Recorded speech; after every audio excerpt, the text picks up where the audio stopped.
हम जिस समाज में रहते हैं वहां जुर्म के कई चेहरे नजर आते हैं, लेकिन अक्सर अपराध के आईने में उभरने वाला चेहरा एक सा ही रहता है।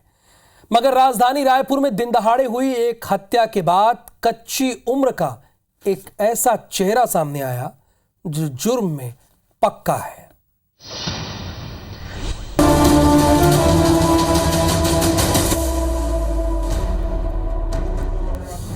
वो मारपीट करती है, वो गुंडागर्दी करती है, वो नशा भी करती है।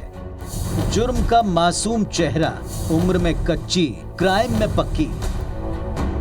संडे को सरेराग मूक बधिर का मर्डर कर सनसनी फैलाने वाली नाबालिग लड़की के बारे में नए खुलासे हो रहे हैं। उसके खिलाफ रायपुर के ही 3 थानों में अलग अलग केस दर्ज पाए गए। नाबालिग आरोपी के मोबाइल में अपलोड इंस्टाग्राम प्रोफाइल में कई वीडियोस मौजूद हैं, जिसमें वो अलग अलग लड़कों से मारपीट करती दिख रही है। वीडियो में आरोपी लड़की हाथ में कटार लेकर युवकों की बेरहमी से पिटाई करते भी दिख रही। आरोपी युवकों को भद्दी गालियां भी दे रही, यहाँ तक कि उनको खत्म करने की धमकी भी दी। उसके इंस्टाग्राम प्रोफाइल पर ऐसी तस्वीरें जिसमें 500 रुपए के नोट में पाउडर दिखा रही है। दूसरी तस्वीर में वो नोट को रोल कर ऐसा पोज दे रही है जैसे ड्रग्स लिया जाता है। कुछ तस्वीरों में वो चाकू और तलवार के साथ शराब पीते नजर आ रही है। पुलिस के मुताबिक आरोपी लड़की राजा तालाब, उरकुरा और सड्डू इलाके में अपराध करने वाले ईरानी डेरे के युवकों के संपर्क में थी। साथ ही आदतन अपराधी पूजा और मोनिका सचदेव से भी उसके संबंध हैं। अनुज को तो कल दिलाएगा मेरे को। तो आरोपी है वो नाबालिग है, कल उसको अभिरक्षा में लिया गया है। इसके अलावा एक और मामले में डीडी नगर के एक मामले में 406 का केस था, उसमें विवेचना के दौरान उसका इन्वॉल्वमेंट निकला था, जिसमें भी उसको अभिरक्षा में लिया गया था और आगे की कार्रवाई की गई थी। इसके अलावा इनके द्वारा जिसमें ये प्रार्थियां हैं 376 के और 3 मामले रजिस्टर हुए हैं। आरोपी लड़की ने 3 थानों में अपने साथ छेड़छाड़ और महिला संबंधी गंभीर अपराध होने की शिकायत की है, जिनकी जांच अभी जारी है। वहीं आरोपी लड़की की मां का कहना है कि वो फिल्म वाला नशा करती है। हत्या वाले दिन उसने अपनी मां को भी चाकू से जख्मी किया था। इस तरह के जुर्म पर मनोचिकित्सक कहते हैं कि माहौल का असर किसी भी स्वभाव पर पड़ता है। नशे में भी थी वो और चाकू भी पकड़ी थी। पहले मैं मेरे से मस्ती कर रही थी, घर का चाकू उठा के गोली खाती थी। क्या कुछ गोली भी खाती थी और बोलती है मैं कोई आदमी का नशा नहीं करती, मैं वास्तव का नशा करती हूँ, ऐसे बात करती थी। बड़ी छोटी उम्र में बच्चों को इन नशीले पदार्थों का सेवन करते हुए देख रहे हैं और इस नशीली पदार्थ के कारण बहुत तेजी से आक्रोश, गुस्सा, क्राइम के रेट्स बढ़ जाते हैं।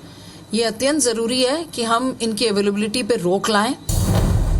कच्ची उम्र की गुनाहगार के गुनाहों की फहरिस्त लंबी है, लिहाजा पुलिस की जांच काफी लंबी हो गई है। जाहिर तौर पर आने वाले दिनों में इस संबंध में कई और खुलासे हो सकते हैं। संदीप शुक्ला, IBC 24, रायपुर। तो इस नाबालिग लड़की के बारे में कई खुलासे हुए हैं। इसके पहले भी ये कई वारदातों को अंजाम दे चुकी है और खबर ये है और पुख्ता खबर है कि ड्रग्स लेकर, एक गोली लेकर ये इस तरह की वारदातों को अंजाम दिया करती थी।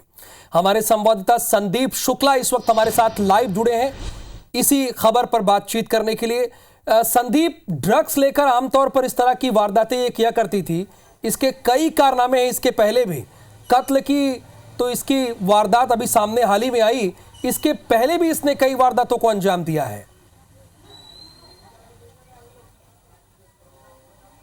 बिल्कुल, देखिए हम फिलहाल मौका वारदात पे खड़े हैं और खून के निशान अभी यहाँ से मिट भी नहीं पाए हैं। लोगों से हमने बातचीत की है और ऐसे खुलासे हो रहे हैं कि वो अभी यहाँ शिफ्ट हुए थे कुछ महीने पहले और इसकी आपराधिक गतिविधियों के कारण ही इसे जो है पुराने घर से भगाया गया था। और भी खुलासे, ये लड़कियां आप देख रही हैं जो 19-20 साल की लड़कियां, ये बता रही हैं कि वो नाबालिग नहीं है। पुलिस को धोखा देने के लिए, समाज को धोखा देने के लिए, सजा से बचने के लिए वो नाबालिग बनती है। पहले तो उसका बैकग्राउंड पूछ लेते हैं। लोग यहाँ पर आए थे, कब आए थे और कहाँ से आए थे, ये बताएं। ये सर हमारी मतलब ये वार्ड में रहती थी भोईपारा में, है ना, और वहाँ से जब भगाए लड़कियों को, उनके परिवार को, तो बाद में पता चले आपराधिक पृष्ठभूमि की है। तो यहाँ आने के बाद हमने उनका फिर विरोध किया। ये आपराधिक पृष्ठभूमि की, यहाँ इनको न शरण दिया जाए। तो मकान मालिक के द्वारा ही हमेशा बोला गया क्या मुझे किराया दे दोगे, किराया कौन देगा। तो इसका जवाब मोहल्ले वाले नहीं दे पाते थे और इसकी वजह से इन लोगों ने आपराधिक व्यक्तियों को शरण दिया, जिन्होंने भी दिया। और वो ये वारदात हो गई। आपको बता दें यहाँ से राहुल 50 फीट पर ही जो है वो लड़की का जो है घर है, आपराधिक प्रवृत्ति की थी, बता रहे रात को बहुत कुछ आपराधिक गतिविधियां होती थी। उसकी बहुत सारी गतिविधियां ऐसी थी जो असामाजिक तरीके से चलती थी।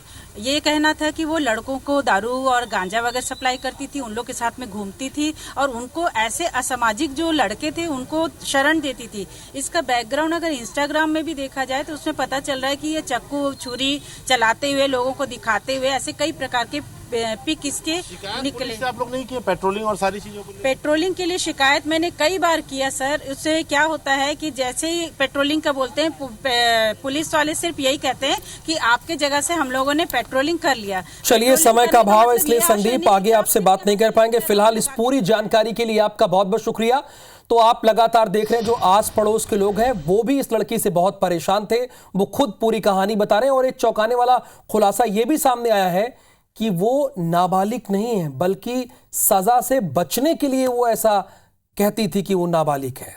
इस बुलेटिन में फिलहाल के लिए इतना ही। आप बने रहिए IBC 24 के साथ।